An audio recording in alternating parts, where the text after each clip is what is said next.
Num quarto mal iluminado, um homem parrudo, vestindo equipamento tático, fica sentado de frente para uma jovem. Ele se inclina, pergunta se ela é a alquimista que ele está procurando e em seguida exige o nome dela. Ela se apresenta como Alice. O homem comenta que é um nome ótimo, mas o semblante dele muda quando ele encara o rosto dela, atento demais, como se estivesse tentando achar um erro. Ele diz que aquilo é esquisito. Achou que o sensor de Golem dele estivesse dando defeito, mas confirma ali mesmo que ela não parece ter mana nenhuma. Ele continua, afirmando que ela é a primeira pessoa assim que ele vê na vida. Ele presume que uma alquimista como Alice deve saber muito sobre magia e mana, exatamente uma das coisas que ele queria perguntar. Com um olhar sério, Alice pergunta o que ele quer saber. Ele para, leva a mão ao queixo e pensa por um instante. Murmura que é uma história longa. A cena volta algumas horas. O homem, Cole Bomber, observa uma rua cheia de veículos com binóculos, de dentro de um prédio destruído. Ele chama a HQ pelo rádio,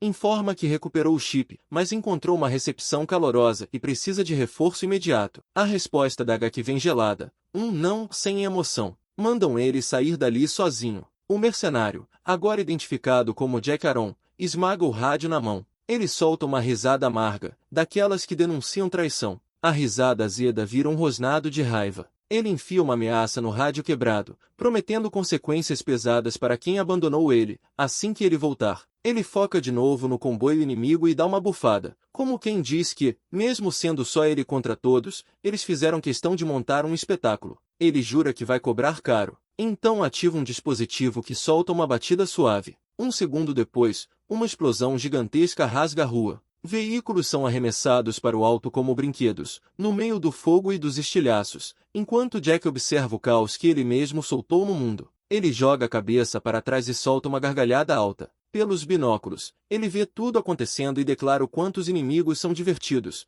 e como devem ter ficado enquanto explodiam e voavam pelos ares. Ele começa a contar a história com um sorriso sombrio no canto da boca, lembrando que queria dar aos perseguidores um presente que eles não esqueceriam tão cedo. Dentro do prédio, soldados avistam ele num andar alto. Antes que consigam reagir, o chão embaixo deles explode. Um deles é engolido pela explosão enquanto os companheiros gritam, chocados. Percebendo que estão lidando com um bombardeiro e com armadilhas mortais, ele, do alto, joga mais explosivos no meio deles e avisa que a festa só está começando. Os soldados lá embaixo entram em desespero enquanto cargas cilíndricas batem no chão e rolam ao redor. As explosões liberam um gás grosso e confuso. Eles engasgam, tossem, e os olhos ardem como se estivessem pegando fogo. De cima, Jack, frio como gelo, informa que aquilo é obra dele, é o nome dele como mercenário. Um dos soldados, desesperado, procura o atacante no meio da névoa e o xinga. Uma voz calma responde bem atrás dele. Antes que o homem consiga virar,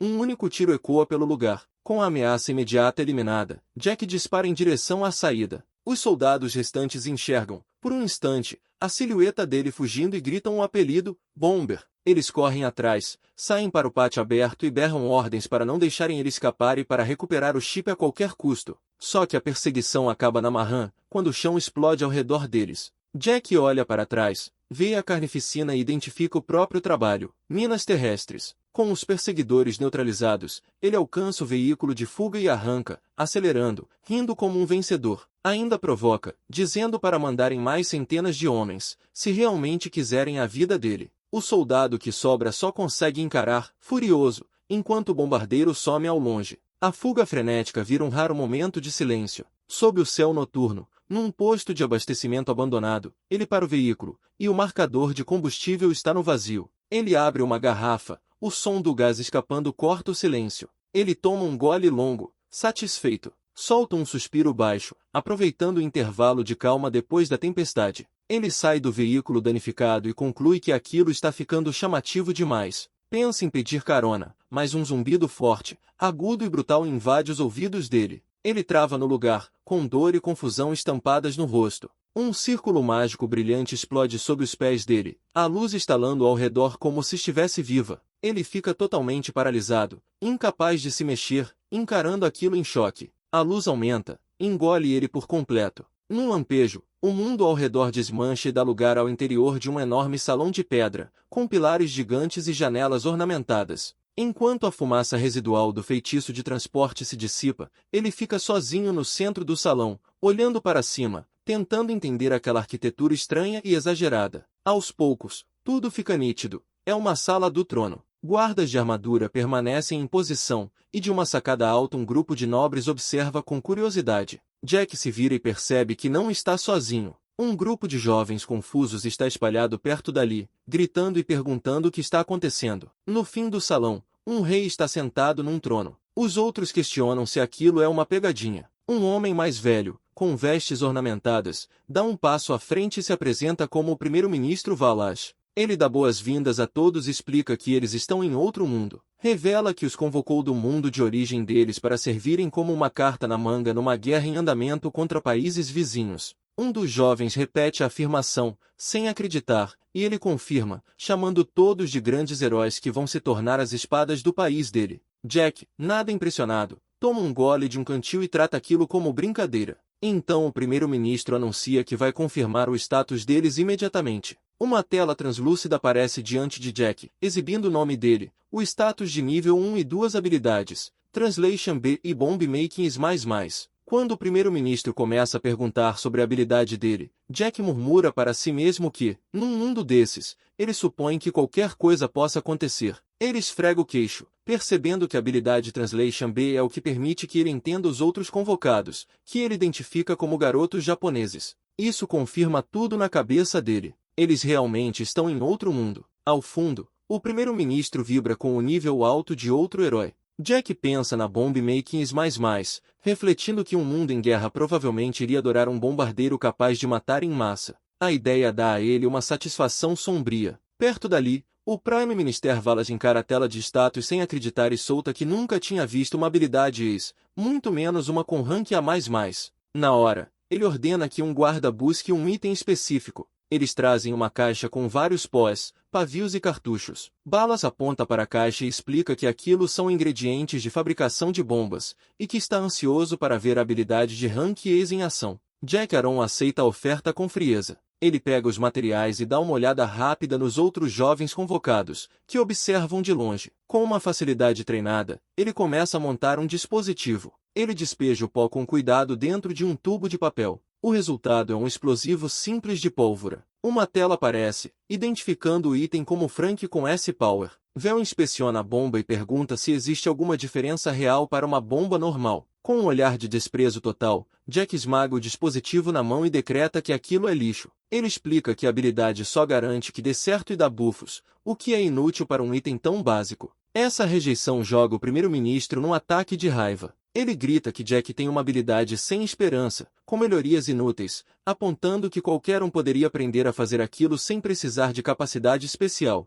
Enquanto os outros convocados são avaliados, é observado que um deles também é apenas nível 1 e não tem nenhuma outra habilidade. Do trono, o rei pede uma opinião. O primeiro-ministro, com um rosto torcido de nojo, declara que Jack é o único inútil entre eles. Jack escuta e o rosto dele endurece com um insulto. Depois desse veredito, um oficial real manda os guardas levarem Jack embora, dizendo que alguém de nível 1 não merece o tempo deles. Quando os soldados o cercam, Jack não se abala. Ele ri da vantagem numérica e comenta, numa calma provocativa, que deixou a bolsa dele num posto de gasolina. Ele vira de volta para Velas com um sorriso torto e pergunta se o plano é vender ele. O primeiro-ministro confirma que ele pode ser vendido no mercado de escravos, embora duvide do valor de Jack. Jack rebate que muita gente pagaria um bom dinheiro para contratar ele. No meio da frase, Velas acerta o rosto dele com força. Jack cambaleia com o golpe e leva a mão à bochecha. Delage avisa para ele não pensar que pode pisar em cima de todo mundo. Jack devolve as palavras com um olhar ameaçador, perguntando se o primeiro-ministro realmente entende a posição em que está e ameaçando dobrar ele no meio. Furioso, Vel promete dar uma lição nele assim que mandar. Os guardas ao redor avançam de uma vez, seguram Jack e começam a espancar. Ele aguenta o ataque, sabendo que revidar naquele momento seria um erro. Por enquanto, ele só tem que suportar. Ele fica preso no chão, com o rosto pressionado contra a pedra gelada. Acima dele, Prime Minister Velas se impõe e pergunta se finalmente enfiaram algum senso nele na base da pancada. O ministro avisa que, se aquela atitude desafiante continuar, eles vão considerar uma sentença de morte. Mesmo com dor, Jack diz para si mesmo que paciência é a virtude que ele mais precisa agora. Enquanto o ministro fala, os outros convocados assistem de lado, com expressões cheias de diversão. Risadas ecoam pelo salão enquanto eles zombam do estado patético dele, achando graça na humilhação. Essa risada venenosa acende uma faísca de fúria pura dentro dele. A cabeça dele levanta num tranco. Um olhar assustador trava no grupo que está tirando sarro, e um único pensamento queima na mente dele.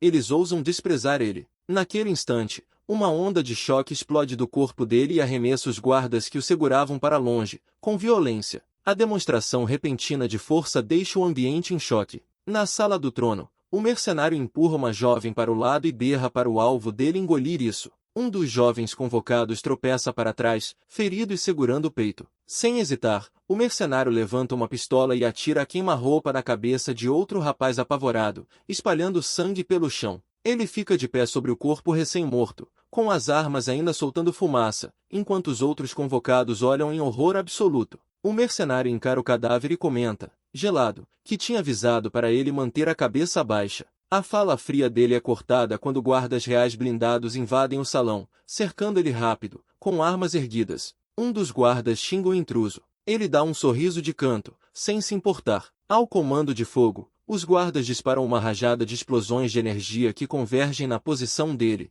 estourando em flashes brilhantes. Quando a fumaça some, ele está intacto, segurando o corpo de um guarda como escudo. Ele provoca os soldados restantes, perguntando se eles não gostaram do que aconteceu com um amigo deles, e despreza todos como os babacas de nível 1, antes de avançar puxando uma faca. Ele se move com uma velocidade impossível, girando e se torcendo no ar enquanto derruba os guardas com cortes rápidos. Os soldados ficam atônitos. Um deles comenta sobre a rapidez absurda dele. O mercenário, com a faca ensanguentada na mão, reflete que essa é a força do nível 1 dele. Depois de eliminar os guardas, ele volta a atenção para o trono. Ele chama o rei e exige saber quem ele é. Então ele puxa o pino de uma granada e, com uma naturalidade assustadora, oferece aquilo como um presente antes de arremessar na direção do monarca. Enquanto a granada faz um arco pelo ar, ele se apresenta com um sorriso largo e perturbador. Ele é um mercenário bombardeiro. Explosivo é o cartão de visita dele, uma demonstração pelo preço de uma contratação de $1 milhão.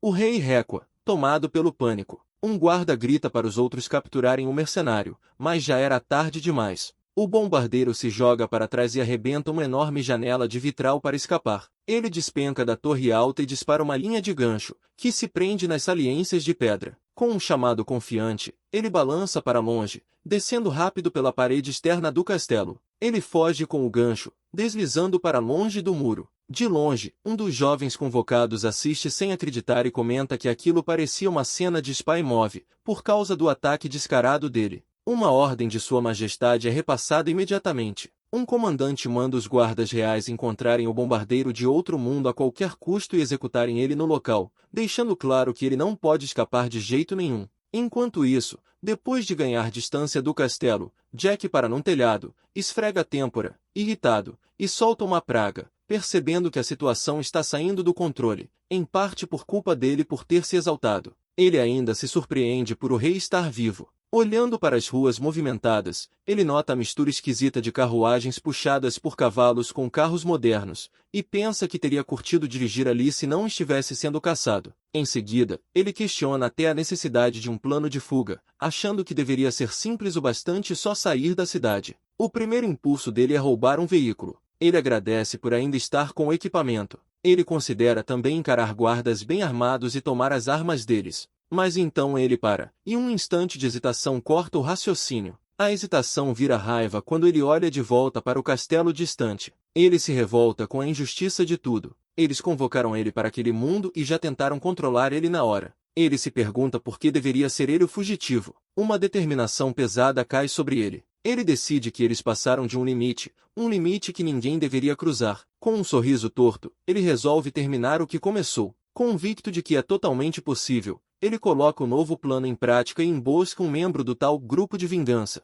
Ele acerta um chute violento e manda o guerreiro de armadura voando. Depois de incapacitar o resto do grupo, ele foca numa elfa que sobreviveu. Apontando a pistola para ela, ele exige saber o que tem lá em cima, deixando ela gaguejar, confusa. Ela leva Jack até uma câmara imponente dominada por um cristal gigantesco flutuando. A elfa explica que aquilo é o núcleo da cidade, uma ferramenta mágica que controla todos os mecanismos da capital imperial. Em outras palavras, o coração da cidade. Um sorriso perigoso se espalha no rosto de Jack enquanto ele absorve isso. Um coração. Um núcleo. Ele pensa por um segundo e então pergunta, na lata, se isso significa que ele pode explodir aquilo. A elfa encara a ideia em horror. Ela explica desesperada que, embora tecnicamente seja possível destruir, aquilo é um ato impensável. O núcleo é extremamente delicado e difícil de recriar, e destruir aquilo poderia, no pior cenário, aniquilar o império inteiro. Ela implora para o bombardeiro, dizendo que o plano dele é absurdo, mas ele ignora. Ele diz que só ouviu a parte de tecnicamente possível, e que um teste é necessário para garantir o sucesso da bomb making.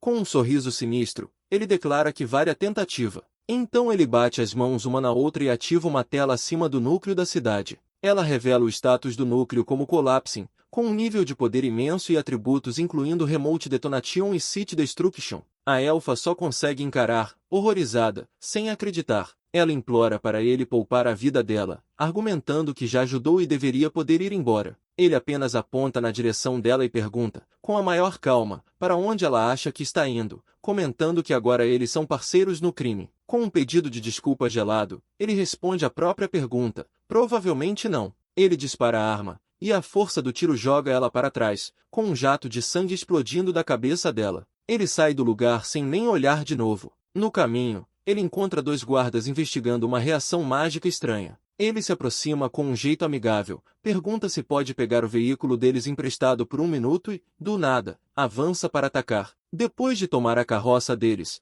ele dirige até um ponto alto que dá visão para a cidade distante. Ele decide que ali é um bom lugar. Ele tira um pequeno dispositivo brilhante para, pensando naqueles que mexeram com ele. Ele manda eles engolirem isso, enquanto um sigilo mágico acende ao redor do aparelho na mão dele. O dispositivo detona com uma força inimaginável. Uma explosão colossal explode, rasga o chão e joga Jack para trás pela violência da onda de choque. No instante seguinte, só existe fumaça e destroços voando, escondendo a destruição. Quando a fumaça começa a baixar, o resultado aparece. Uma cratera enorme e aberta marca a paisagem. Jack fica ao lado do veículo destruído, em silêncio por um momento, atordoado com a escala do estrago. O silêncio estoura, substituído por uma risada baixa que rapidamente vira uma gargalhada selvagem, fora de controle. Ele joga a cabeça para trás, grita que aquilo é incrível, incapaz de conter a euforia maníaca enquanto a risada dele ecoa pelo deserto que ele acabou de criar. Ele se inclina para a frente, com um sorriso insano se abrindo no rosto, e revela a verdadeira motivação dele. Ele explica que tudo o que fez foi guiado por um único desejo, encontrar um jeito de voltar para o próprio mundo. Terminando a história, ele fica sentado do outro lado da mesa, de frente para uma jovem, e explica que foram os boatos sobre uma alquimista habilidosa que deram esperança a ele. Ele pergunta direto, dizendo que qualquer informação que ela tenha já seria uma grande ajuda. Ele insiste, querendo a opinião dela, mas a alquimista, Alice, permanece calada, com um rosto duro, sem reação. Por dentro, porém, o julgamento dela é claro e cruel. Ela enxerga ele como um lunático óbvio, sem discussão, e pensa que a garota na frente dele é justamente a pessoa em quem ele agora está se apoiando. À mesa, Jack Aaron faz a afirmação absurda de que explodiu a capital imperial. A alquimista, Alice, descarta aquilo como piada e diz que não está com paciência. Jack não se abala. Ele dá um joinha, garantindo que logo aquilo vai virar notícia grande. Ela rebate dizendo que transformar o núcleo da cidade numa bomba é uma ideia ridícula, até para os magos do Império. Além disso, ela não sente mana nenhuma vindo dele, então conclui que ele não é usuário de magia. Ele concorda, mas revela que tem outra coisa bem especial e apresenta um objeto pequeno, escuro e quadrado, para ela examinar. Alice aceita e observa o item com uma lupa. Os olhos dela se arregalam quando ela lê a inscrição Bomb Making is mais. Ela murmura que aquilo é impressionante e que ele não estava mentindo. Jack explica o contexto das classificações. Rank A é considerado nível de mestre, e ES é coisa de conto infantil. Só que a habilidade dele tem um plus no final, sinal de um poder além do conhecimento humano, um poder capaz de transformar o impossível em realidade. Ele admite que recebeu essa força sem pedir, então tecnicamente seria problema de outra pessoa, mas ele está começando a gostar do efeito e sente um certo orgulho. Alice critica esse jeito desligado, dizendo que, na verdade, o poder é dele e, portanto, o problema é dele. Ela mantém o olhar no item e pergunta sobre um número que notou. A expressão de Jack muda quando ele entende do que ela está falando. A cena volta algumas horas, logo depois do bombardeio da cidade. Jack está sozinho numa estrada de terra, ao lado do chassi fumegante de um carro destruído. Ele reclama que não consegue largar o péssimo hábito de recorrer a assassinato em massa quando é provocado, percebendo que deveria ter pedido um jeito de voltar para casa antes de destruir tudo. Um arrependimento mais imediato aparece. Ele esqueceu os cigarros. Agachado, irritado, ele se pergunta o que vai fazer agora. Enquanto ele está ali, um painel de status translúcido surge diante dele. Mostra o nome Jack Aaron, level 385, Class Bomber, Karma Minus 600 e habilidade Bomb Making mais. Ele resmunga, incomodado com a bizarrice de um mundo com painel de status, pensando que, se conseguem convocar ele, também conseguem mandar ele de volta. A mente dele finalmente processa o dado principal, level 385. Ele lembra que chegou como level 1, com outra classe e o mesmo karma negativo. A única explicação que ele consegue tirar, do que conhece de videogame, é que ganhou uma quantidade absurda de experiência por explodir a cidade inteira. A dimensão desse poder repentino começa a cair na cabeça dele. Ele aterrissa com força de meteoro, o chão quebrando ao redor, e uma onda de choque se espalha. Ele mesmo, ainda abalado, só consegue encarar, chocado, aquela chegada violenta. Para testar a nova força, ele fecha o punho em volta de um pedaço de entulho. O bloco vira pó com um estalo fraco, fácil como esmagar um biscoito. Ele ri, percebendo que subir de nível aumentou drasticamente as capacidades físicas, exatamente como ele imaginava. Ele se sente invencível, esticando as mãos com um sorriso confiante. Aquilo não é só o ok. Aquilo muda o jogo inteiro. Ele declara que um novo super-herói acabou de chegar na cidade. A próxima ideia é testar os limites. Ele se agacha bem baixo e se lança para o céu com uma força explosiva, decidido a ver se agora consegue voar. Ele cai de volta no chão, um pouco frustrado. Voar não faz parte do pacote. Mesmo assim, ele pensa que aquele salto pisaria num recorde olímpico com facilidade. Decidindo dar uma olhada pela cidade, ele considera arrumar um super traje de Natal. De volta ao presente, Alice encara a placa de status, com uma expressão misturando descrença e preocupação. Ela acha aqueles números ridículos, mas confirma que não há sinal de falsificação. Jack comenta que isso é bom, porque ele estava se perguntando como lidaria com os guardas na entrada da cidade. A lembrança daquele encontro ainda está fresca. Os guardas tinham reagido em alarme, gritando sobre o Negative 600 karma dele. Somando isso ao level 385, eles concluíram na hora que o status só podia ser falso e que ele era um sujeito perigoso quebrando todos os recordes errados. A pergunta dela fica no ar: e como você passou pelos guardas? Alice pergunta. Jack se inclina, com um sorriso torto, e diz que não era falso e certamente não era perigoso. Mas quando um homem é encurralado com uma recepção tão calorosa, ele precisa reagir. Ele detalha com um sorriso sombrio, lembrando a conversa amigável em que ele facilmente afastou os guardas na porrada.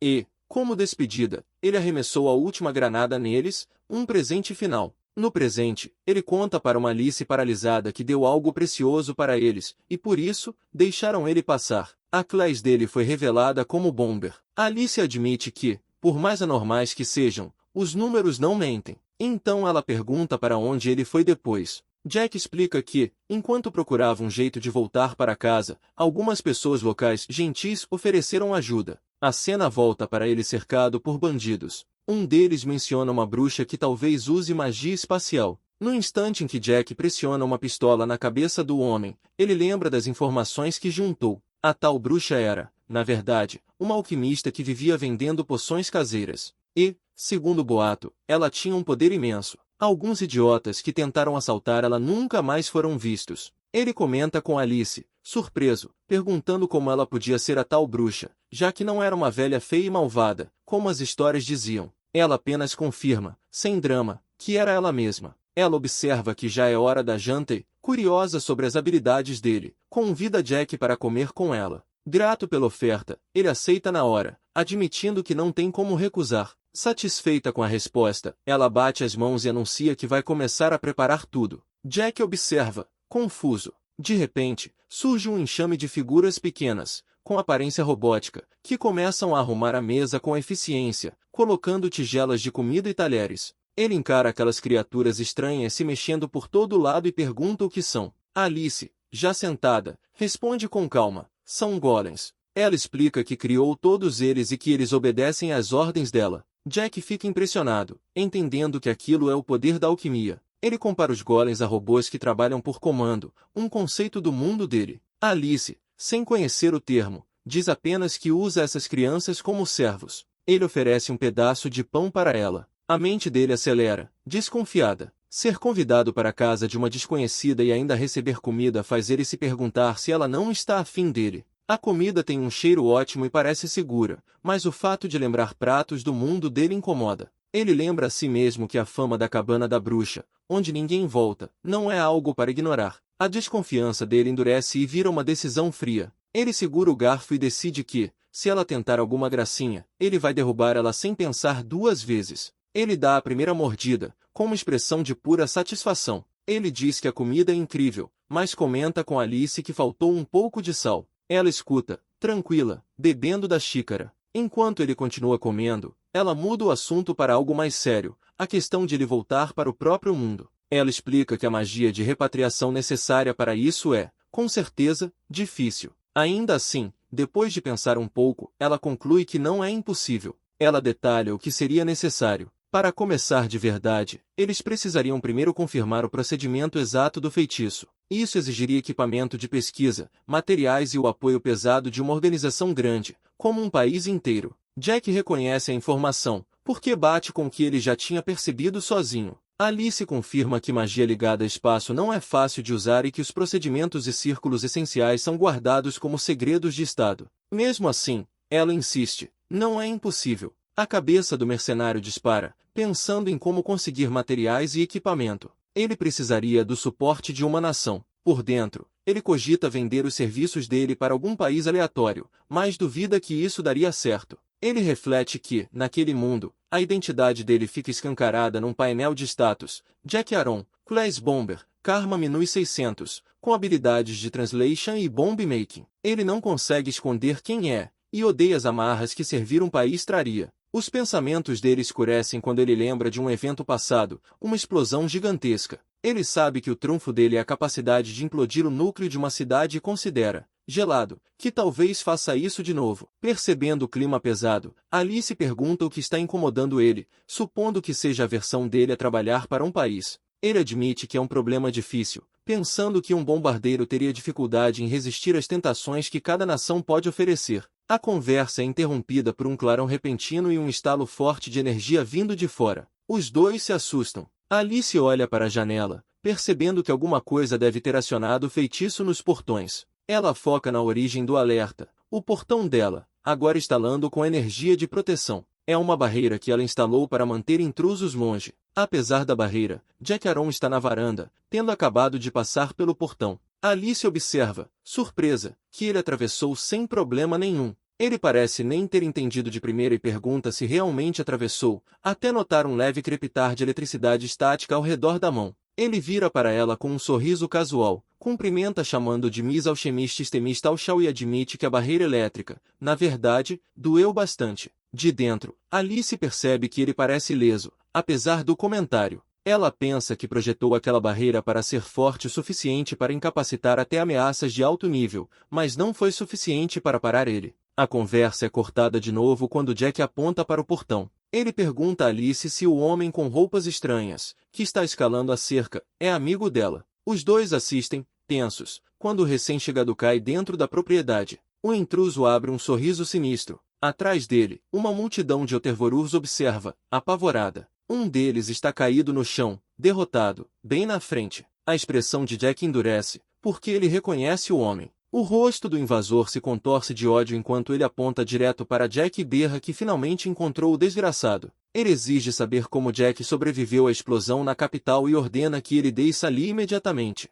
Na varanda, Jack e Alice observam o homem lá embaixo. Ele ignora completamente a alquimista e foca só em Jack. Com um olhar de frustração pura, sem filtro, ele afrouxa a gravata e declara que tem um assunto para resolver. Quando Jack Aaron sai para a noite, Alice fica na porta e pede para ele tomar cuidado. O rosto dela está carregado de preocupação. Ela sente que o homem que ele vai enfrentar é perigoso. Jack olha para trás e diz que vai tomar cuidado. Alice percebe um ódio imenso e furioso direcionado a ele, vindo de algum lugar bem perto. Ela diz que vai esperar ali mesmo, porque ainda tem mais perguntas para ele, e avisa para ele não se perder. Do outro lado da rua, um homem com a camisa amassada e a gravata torta chama Jack em voz alta. Jack percebe na hora que aquilo não vai ser uma conversa amigável. O homem confere a munição que ainda tem. Em seguida, puxa uma espada, com o rosto retorcido num rosnado, e diz que está surpreso por Jack ainda estar vivo, já que achou que ele tinha virado cinzas. A voz dele treme de ódio quando declara que está procurando por Jack. Ele não acredita na própria sorte por encontrar o alvo logo na primeira cidade. Ele acusa Jack direto. Você é o cara que explodiu a capital imperial, não é? Jack dá um sorriso de canto e confirma sem hesitar. Ele diz que o povo de lá estava envolvido em coisas ridículas e só recebeu o que merecia. O homem vingativo aponta, com a cara deformada de fúria, gritando que sabia que aquilo era obra maligna de Jack. Ele exige saber se Jack tem noção de quantas pessoas morreram, berrando para ele mostrar algum remorso. Jack descarta a pergunta como se fosse nada e diz que números não significam coisa nenhuma para ele. Ele explica que, se sentisse culpa, não seria um bomber, um título pelo qual ele já era conhecido e temido desde o mundo anterior, e que ele perdeu a conta de quantos matou faz tempo. O homem não acredita e pergunta como Jack ainda pode estar vivo depois de uma explosão que arrasou a cidade num instante. Jack responde que se culpar por cada bomba tornaria a vida de mercenário inútil. O homem então entende. Jack sobreviveu graças à habilidade especial dele, do mesmo jeito que todo reencarnado sobreviveu com a própria habilidade única. Ele continua e revela que sabe com certeza que os outros sobreviventes estão tramando para derrubar Jack. Com um sorriso sinistro, ele diz que não é o único abençoado com chefes poderosos naquele mundo, mesmo que os outros estejam relutantes em cooperar. Ele explica que os idiotas que zombaram dele no passado ainda estão vivos justamente por causa dessas abilities, e que o objetivo dele é caçar e eliminar todos os alvos dele. Ao ouvir isso, o rosto de Jack se ilumina com uma alegria maníaca. A ideia é tão empolgante que ele diz que pode até perder o sono, admitindo que só vai ficar satisfeito quando explodir todos eles. Jack pergunta com calma por que ele está contando aquilo, apontando que acabou de perder o fator surpresa. O rosto do homem vingativo se contorce em angústia e ódio. Ele declara que contou tudo para plantar uma semente de desespero em Jack, para fazer ele se arrepender profundamente do que fez. Ele rende os dentes e fecha a mão num punho, e acrescenta um último ponto. Erguendo a espada, ele debocha, dizendo que, para um homem morto como Jack, saber mais uma coisa ou outra não vai fazer diferença. Jack Aaron continua sem se impressionar e comenta a confiança do sujeito. Ele diz que, em outro mundo, talvez ele tivesse sobrevivido mais um dia se tivesse ficado calado, mas agora já era. Jack promete, frio, explodir ele em pedaços. Isso deixa o oponente em fúria. Ele grita que vai cumprir o dever dele como herói do Império, viver sem se preocupar com nada e depois voltar para o mundo original. Ele insiste que não é o tipo de pessoa que se mete em confusão. Uma sequência de lembranças da vida passada passa pela cabeça dele. Ele sempre acreditou que quem se metia em problemas era patético e que ele era superior por observar tudo com cuidado para evitar falhas. Esse jeito de pensar acompanhou ele do ensino fundamental ao ensino médio, e seguiu até a carreira corporativa, quando um superior confrontou ele, chamando ele de Anita e acusando ele de vender segredos da empresa. As justificativas continuam. Por dentro, ele se pergunta por que era o único entre os colegas que não recebia aumento. Ele se recusava a aceitar culpa e jogava a responsabilidade nos chefes por não enxergarem o potencial dele,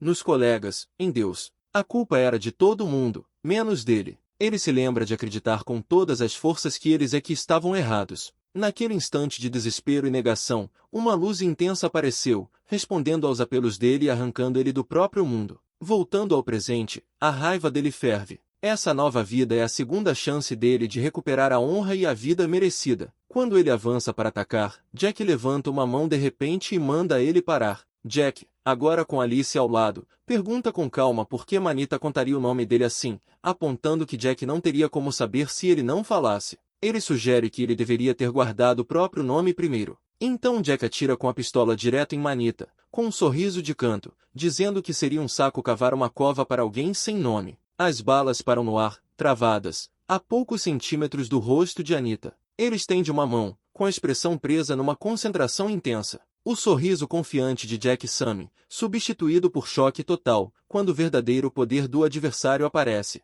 Ele revela o nome da habilidade, Perfect Reflection a mais. Ela duplica e reflete qualquer dano direcionado a ele. Jack, ainda agachado, encara sem acreditar, tentando entender que tipo de poder está enfrentando. Com esse poder, o homem se declara invicto, explicando que foi assim que sobreviveu à explosão na capital. Em seguida, ele se apresenta formalmente como Minita Kuji. Um mercenário, ainda no chão, reconhece o nome, agradece e diz que vai lembrar antes do fim da luta. Prometendo guardar o nome, Jack parte para a ação. Ele dispara um soco de direita violento, mas o golpe para curto e uma onda de dor explode pelo braço dele. A pistola dele é arrancada quando ele recua com o impacto. Sem se abalar, ele saca outra arma, mas Manita debocha da tentativa inútil. O mercenário emenda com um chute rápido, mas também é repelido. Enquanto Manita berra para ele morrer, Jack se firma, mira a arma pela última vez e só ouve um clique vazio. Um sorriso cruel se abre no rosto de Manita quando ele aponta que Jack ficou sem munição. Aproveitando a brecha, ele avança e acerta Jack com força com o pomo da lâmina. Jack grita ao ser jogado para trás. Manita rosna, dizendo que qualquer esforço a partir dali é perda de tempo. Agora separados por pouca distância, Jack recupera o fôlego e pergunta o level dele. Manita se gaba, dizendo que é level 80, e atribui a força superior à quantidade grande de Experience Points que recebeu. Jack, que está em level 385, entende na hora que isso é mentira. Manita continua se exibindo, afirmando que o level alto de Jack só ajuda ele, porque significa mais dano para refletir. Mas Jack enxerga a verdade. Manita é totalmente iniciante numa luta de verdade. Ele entende que, mesmo com a diferença de level, um ataque descuidado seria suicídio. Ainda decidido a não ser abatido, ele encurta a distância com outro chute. A troca termina com os dois travados de novo, sem avanço. Apoiando-se na espada, Manita, frustrado, exige saber por que Jack se recusa a desistir. Ele grita que a vitória é impossível para o mercenário e manda ele aceitar o julgamento. Jack só dá um sorriso de canto e faz um gesto para ele chegar mais perto. Ele pergunta se eles podem finalmente encerrar o assunto, dizendo que está fazendo outras pessoas esperarem. A confiança dele deixa Minita confuso por um instante. Jack aconselha ele a nunca se achar invencível, avisando que esse tipo de arrogância só termina em destruição. Com esse último aviso, Jack avança, decidido a mostrar na prática o que está dizendo. Ele se joga em cima de Kuji Manita, agarra a cabeça dele e usa o próprio impulso para tirar o homem do eixo. Pegando completamente de surpresa, Manita só consegue soltar um suspiro quando cai no chão. Ele finalmente entende o que é enfrentar alguém com experiência real em combate. Antes que Manita se recupere, Jack passa um braço no pescoço dele e prende num estrangulamento apertado. Ele explica que é assim que vai contornar a habilidade Perfect Reflection, colocando ele numa submissão sem dor. Ele detalha o plano: limitar os movimentos com um toque leve e manter ele imobilizado. Assim não existe dano de verdade para ser refletido. Manita se debate, exigindo que soltem ele. Jack Aaron recusa, seco, dizendo que é um abraço de fã. Em seguida, ele tira um objeto pequeno, em forma de bastão, e oferece como lembrança, antes de abrir um isqueiro. Ele enfia o objeto aceso, um explosivo do tipo Firecracker, dentro da boca de Manita, mandando ele não ser exigente. Ele explica que o poder de fogo é baixo, nem suficiente para amassar nada, algo que ele trouxe do mundo anterior. Enquanto Manita engasga, Jack apresenta a armadilha cruel. A explosão pode ser fraca, mas o dano refletido seria dobrado. E, com a explosão acontecendo dentro da boca dele, a energia não teria para onde escapar. Refletindo sem parar, Jack provoca, perguntando por quanto tempo ele acha que consegue aguentar isso. Uma realização horrível atinge Manita quando ele engole o objeto. Agora a explosão está presa dentro do estômago dele. Jack observa, dizendo que a situação ficou irritante demais. O corpo de Manita começa a inchar de um jeito anormal, com a energia se acumulando por dentro. De longe, Alice e os companheiros dela escutam aquele barulho estranho. Jack oferece um caminho torto para a salvação, perdoar ele e tratar ele como amigo. Com um sorriso maníaco, Jack declara a nova amizade oficial. Para comemorar, ele propõe um jogo de arremesso, com Mita sendo a bola. Então ele enfia o punho no estômago estufado do homem e manda ele voando para o alto. O corpo do sujeito explode com violência numa explosão enorme contra uma parede próxima. Jack fica de costas para o estouro, uma figura solitária no pós-guerra da própria vitória brutal. Ele vai embora da cena macabra, deixando a multidão em choque. Um companheiro dele comenta o arremesso absurdo que fez a bola sumir, e lamenta que uma performance dessas só dê para ver uma vez. Jack, porém, parece apenas irritado com os curiosos, perguntando por que eles vieram assistir só para fazer escândalo. Ele chama todos de um bando estranho e segue o caminho dele. Logo ele reencontra Alice e cumprimenta ela com naturalidade. Ela dá boas-vindas de volta, com o olhar firme enquanto avalia o estado dele. Ela aponta que ele parece machucado e pergunta se está bem. Jack ri e dispensa a preocupação, dizendo que só precisa de um gole e um pouco de descanso para ficar inteiro. Ela informa que, infelizmente, não tem álcool. Depois de uma pausa, ela dá outra instrução antes de ele entrar: ele precisa lavar o sangue. Isso pega ele completamente desprevenido. Ele toca o rosto, surpreso, percebendo que está coberto, um detalhe que ele tinha calculado errado. Depois de um curto intervalo, Jack Aaron fica debaixo do chuveiro, se perguntando se realmente está tudo bem relaxar depois do caos recente. Ele agradece a hospitalidade de Alice, mas admite que não sente que tem tempo para um banho tranquilo. O incidente só reforçou o medo dos moradores em relação à bruxa, fazendo eles evitarem até mencionar ela. A hesitação dele encontra um sorriso acolhedor de Alice, que diz que, se ele não tiver outro lugar para ficar, ele é bem-vindo na mansão humilde dela. Ele percebe que não consegue recusar uma oferta dessas. Mesmo assim, a desconfiança continua enquanto ele se senta na borda da banheira fumegante,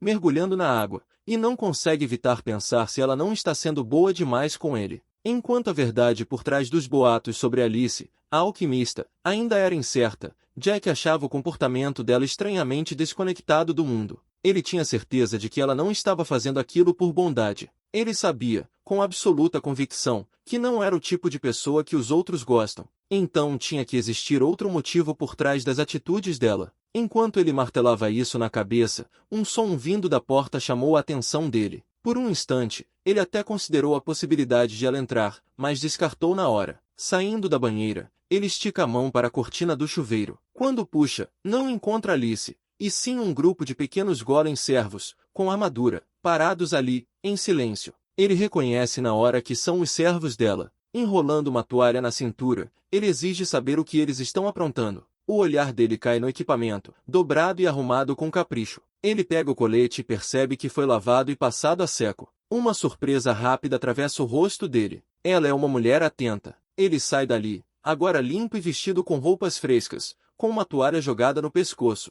Ele levanta a mão e cumprimenta Alice, agradecendo por ela ter tirado o sangue e a lama. Ela observa, como se não estivesse nem um pouco impressionada com aquele homem ameaçador. Enquanto ele fala, Alice nota que o ferimento na bochecha dele já cicatrizou. Jack toca o local, confirma que sumiu e conclui que o level alto dele deve aumentar a velocidade de recuperação. Vendo essa mudança, Alice comenta que não há necessidade de magia de cura e se oferece para mostrar o quarto de hóspedes. Ela leva ele até um quarto espaçoso, com 2 camas, e diz para ele descansar à vontade. Ele concorda, comenta que a cama parece confortável e volta a atenção para ela. Então ele pergunta como deve chamá-la. Em resposta, ela pergunta como deve se dirigir a ele. Ele responde, despreocupado, que Jack ou Aaron servem e que ela pode escolher. Ela pensa por um instante e decide que vai chamar ele de Jack Sand. Ela se dirige a ele como Jack San, dizendo que gosta do espírito forte dele. Alice explica que, enquanto a maioria das pessoas acha ela insensível ou arrogante,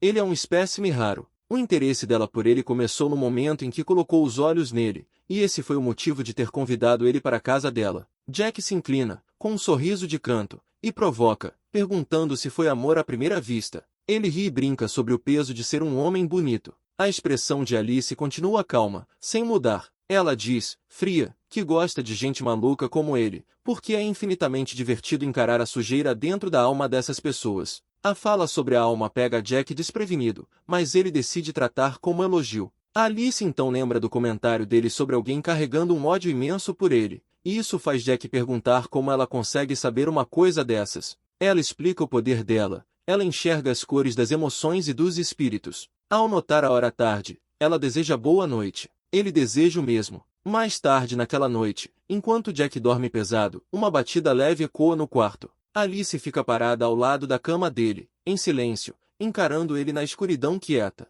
A luz da manhã acorda Jack. Quando ele se senta e se espreguiça, vê Alice em pé no quarto. Ela deseja bom dia, e ele devolve o cumprimento. Ele chama ela pelo nome, e ela informa que o café da manhã está pronto e que é hora de morrer. Ele se senta à mesa do café, pensando nas intenções da anfitriã. Será que o único objetivo dela era acordar ele? Ele conclui que, se ela tivesse outros planos, já teria mostrado até agora. Os pensamentos dele são interrompidos quando Alice pergunta se a comida está boa. Ele dá uma mordida, e os olhos dele se arregalam de surpresa. Ele declara que está muito bom, tão gostoso que ele viraria cliente fixo se aquilo fosse um restaurante. Ele pensa que, embora odeie ser explorado, fica contente em retribuir uma gentileza quando pode. Alice explica que percebeu que ele não pareceu satisfeito com o jantar da noite anterior, então tentou usar um tempero mais pesado no café. Jack lembra que, de fato, a comida da noite passada estava um pouco sem graça. Ele se espanta por ela ter notado um detalhe tão sutil e pede desculpas, admitindo que o paladar dele é fraco e que ele só é grato por qualquer refeição. Alice não se abala e muda de assunto, perguntando o que ele pretende fazer daqui para frente. Jack diz que o objetivo principal é voltar para o próprio mundo. Porém, acrescenta que tem outra coisa que precisa resolver antes. O jeito dele muda, e a expressão endurece com decisão. Ele revela que pretende matar os outros que foram reencarnados com ele. Como falhou em eliminar todos quando destruiu a capital imperial, ele tem certeza de que agora eles estão tramando vingança, e ele precisa lidar com isso de forma definitiva. Alice escuta com calma e comenta que parece difícil, mas oferece apoio. Enquanto ele continua comendo, ela faz um pedido. Depois da refeição, ela quer ver mais das habilidades dele. Ela explica que a curiosidade dela sobre bomb making, o processo e os resultados é absurdamente alta. Jack aceita na hora, dizendo para ela fornecer os materiais e que ele vai demonstrar. Quando a refeição termina, Alice sai da área de jantar e faz sinal para ele seguir.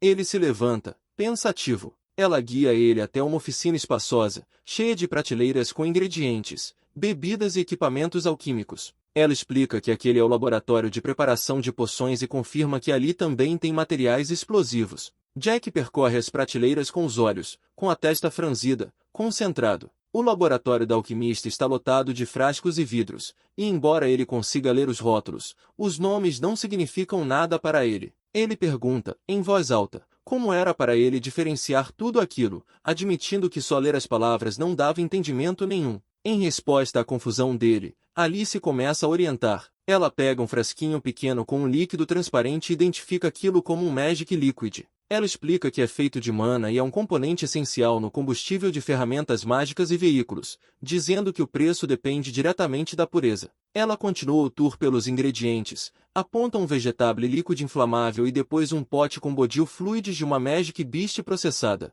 Ela avisa que um simples toque de uma ladeira pode causar queimaduras graves, embora também seja usado para fabricar wine, desde que ninguém beba aquilo puro. Ao ouvir isso, Jack reclama que os planos de Friday Night dele foram arruinados, o que rende um olhar desconfiado da alquimista, enquanto ela explica usos e efeitos de cada substância. Um sorriso cresce no rosto dele. Ele percebe que, com o conhecimento dela, agora consegue identificar materiais adequados para fazer bombas. Então Alice entrega um conjunto simples de instruções: misturar uma quantidade específica de um ingrediente, engarrafar, prender um fuse, por fim, resfriar e solidificar a mistura. Ela entrega a ele um papel com a recipe desenhada e comenta que a dificuldade é perfeita para testar as habilidades dele. Jack pega o papel, com uma leve confusão no rosto, e confirma que a única tarefa dele é seguir as instruções e fabricar o item. Ele continua encarando a recipe, sem deixar a expressão revelar nada. Percebendo a hesitação, Alice pergunta o que está incomodando. Ele finalmente fala e questiona se a proporção de mistura na recipe está errada.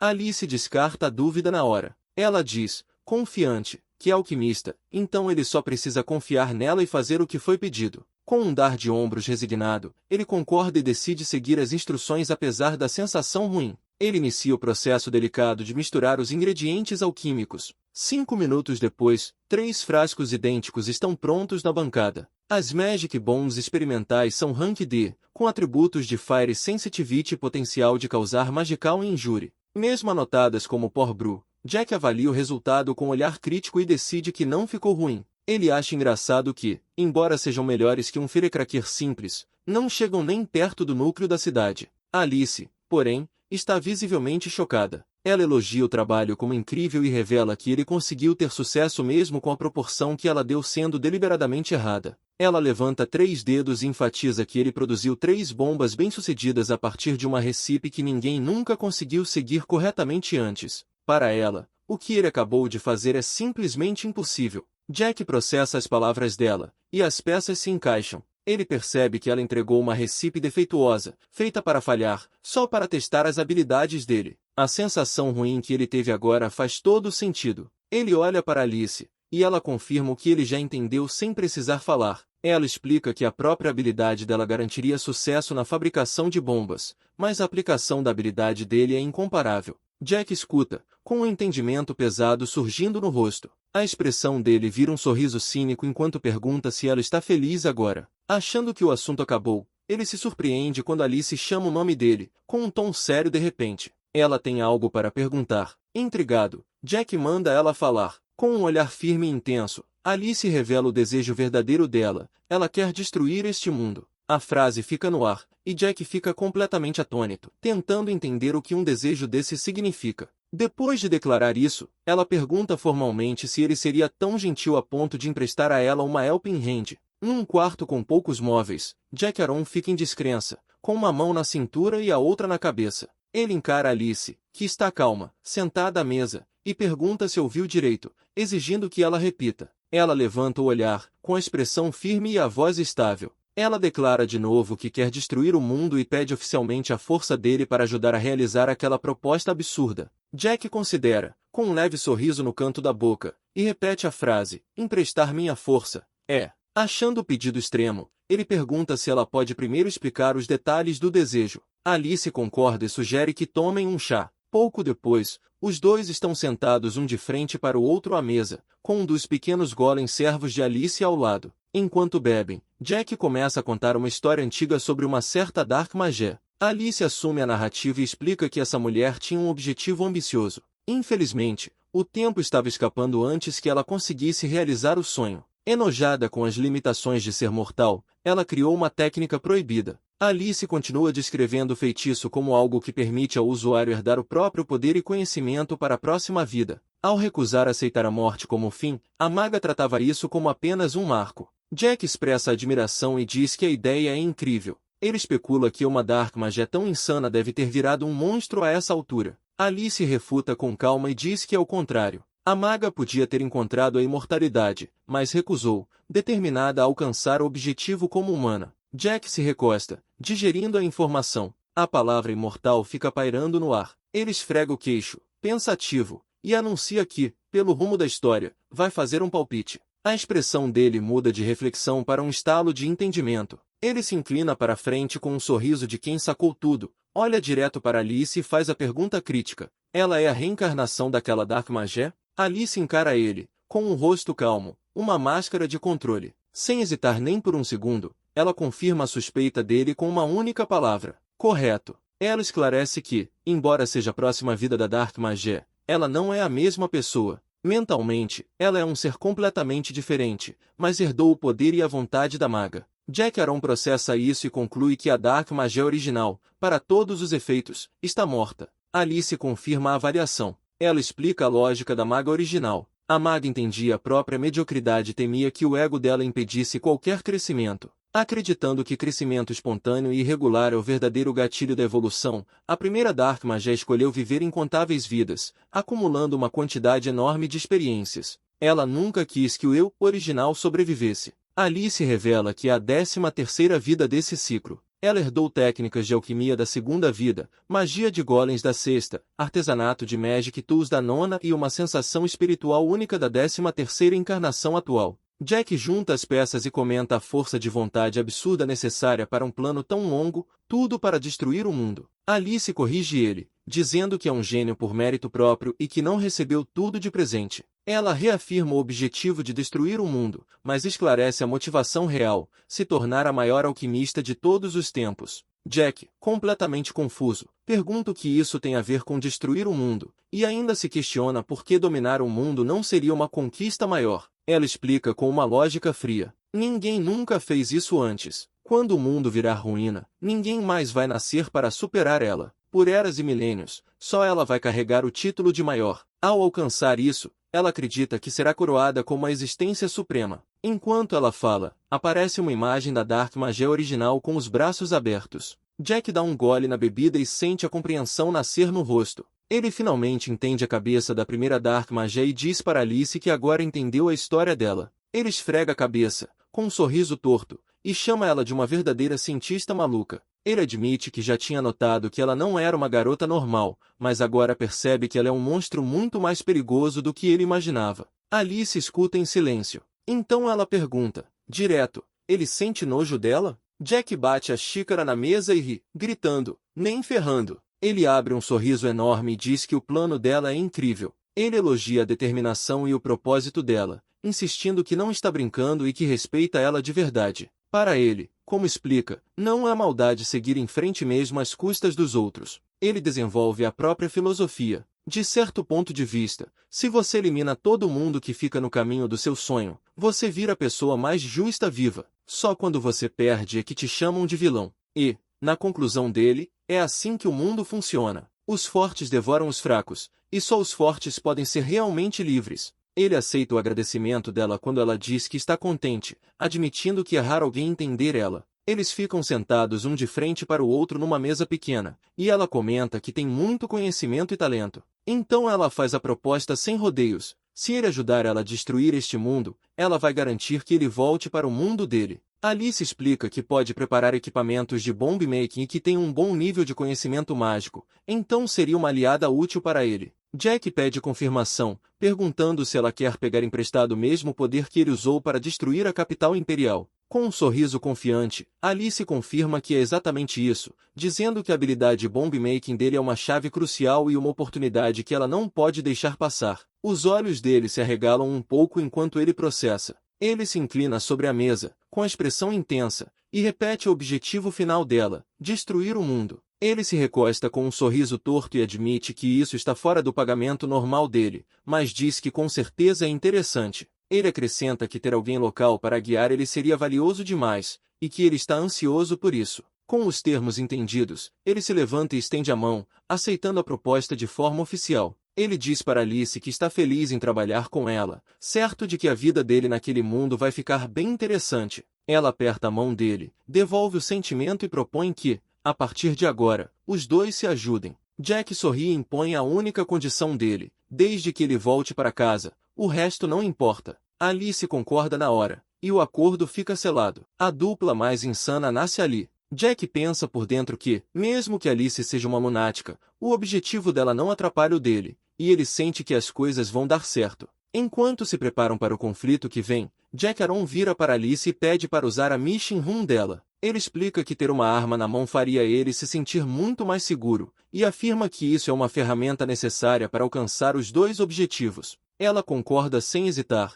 liberando o uso livre do quarto e dos materiais. Alice então revela que já examinou as habilidades dele com cuidado. Agora só falta descobrir o método para destruir este mundo. Quando ela sai, Jack observa, e os pensamentos dele ficam mais pesados. Ele sabe que precisa achar um jeito de escapar desse mundo antes que ela consiga, e decide manter ela sob vigilância. Ele tem certeza de que ela vai trair ele se descobrir uma forma de destruir o mundo sem as bombas dele. Pensando na persistência absurda dela, que sacrificou 13 vidas pelo objetivo, ele se sente um simples bomber perto dela. Dentro da oficina, ele avalia o equipamento limitado, uma arma vazia e uma faca quebrada. Ele sente um arrependimento forte ao lembrar da bolsa de armas cheia de munição que deixou para trás quando foi transportado. De braços cruzados, ele admite que a inquietação só cresce. Ele se força a pensar pelo lado bom, decidindo que não adianta ficar preso no que perdeu. Aquela não é a pior situação que ele já enfrentou. A mente dele volta para uma lembrança realmente horrível, ser jogado na neve usando só a cueca. Comparado a isso,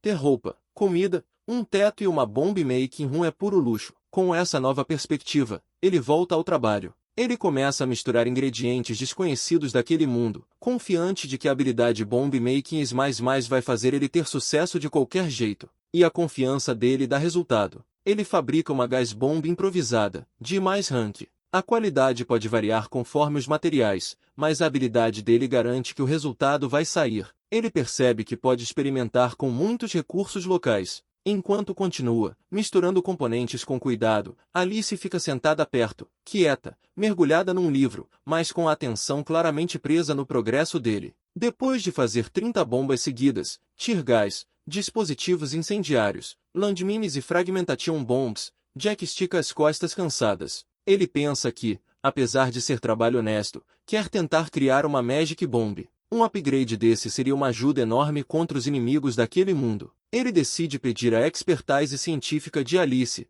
talvez envolvendo o Magé e o City Corps, e desce as escadas com esse plano na cabeça. Ele chama por Alice, com urgência na voz. Só que o chamado morre quando ele vê o que está lá embaixo. Um exército inteiro está montado na rua. A quantidade é tão absurda que ele fica sem acreditar. Enquanto ele ainda digere o choque, Alice aparece no topo da escada. Ele gira na hora, exigindo saber o que está acontecendo. Ela informa, calma, que o exército chegou, confirmando os boatos de que eles estão procurando por ele. Jack zomba da ideia e insiste que é um cidadão limpo, que paga impostos na cidade, e pressiona ela por mais detalhes. Lá fora, o comandante do exército berra um aviso, chamando o Bomber e mandando ele aparecer. Ele exige rendição imediata e declara que qualquer resistência vai ser respondida com força letal. Da janela, Jack observa a cena, com a irritação subindo. Ele se afasta da janela, e um sorriso frio, confiante, começa a tomar o rosto dele enquanto ele aponta para si mesmo. Alice observa, sem deixar a expressão entregar nada. Com um aceno decidido, ele declara que, se é guerra que eles querem, então é guerra que eles vão ter. Ele se arma com várias das bombas que acabou de fabricar, com um rosto fechado de determinação. Antes que ele haja, Alice agarra o braço dele e pede para ele segurar. Ele rebate, perguntando por que ela está preocupada com a vida dele. Alice manda ele se acalmar e explica que lutar ia demorar demais e que eles devem fugir imediatamente. Jack considera o conselho e percebe que, mesmo fugindo, o exército não vai simplesmente deixar os dois irem embora. Ele conclui que, se não existir outro jeito de abrir caminho para a liberdade, ele vai ter que matar cada um deles. Quando a decisão dele endurece, Alice interrompe e diz que o transporte já está resolvido. Ela só manda ele seguir ela. Ela leva Jack até uma porta grande dentro da oficina, uma porta que ele nunca tinha visto antes. Parados diante dela, ela revela que ele é a primeira pessoa que ela já levou até aquele lugar. Ela aciona um mecanismo escondido, e uma parte da parede desliza com um rangido pesado. Jack espreita o breu do outro lado e comenta sobre a escuridão. Os olhos dele se ajustam e revelam um veículo estranho de 4 rodas, brilhando quando a luz atinge. Chocado, ele exige saber o que é aquilo. Alice explica, tranquila, que é um veículo especial feito da combinação de 10 golems, superior a um cavalo em todos os sentidos. Jack é tomado por empolgação e declara o quanto está feliz por estar trabalhando com uma gênia. Ela minimiza, dizendo que é apenas uma sucessora e que preparou o veículo para uma viagem futura, só que ela chegou mais cedo do que o esperado. Jack não compra essa modéstia. Ele segura ela pelos ombros e insiste que ela é incrível e que pare de bancar a humilde. O rosto dele se abre num sorriso largo e confiante, enquanto ela encara ele com os olhos arregalados, um pouco surpresa. Depois de um instante, ele solta um assobio de apreciação e começa a colocar o equipamento no compartimento da frente do veículo. Enquanto Alice observa, ele manda ela pegar as coisas dela e jogar tudo ali, já animado para ver a reação dos soldados lá fora. Alice comenta que ele é um bom homem, especialmente com as mulheres.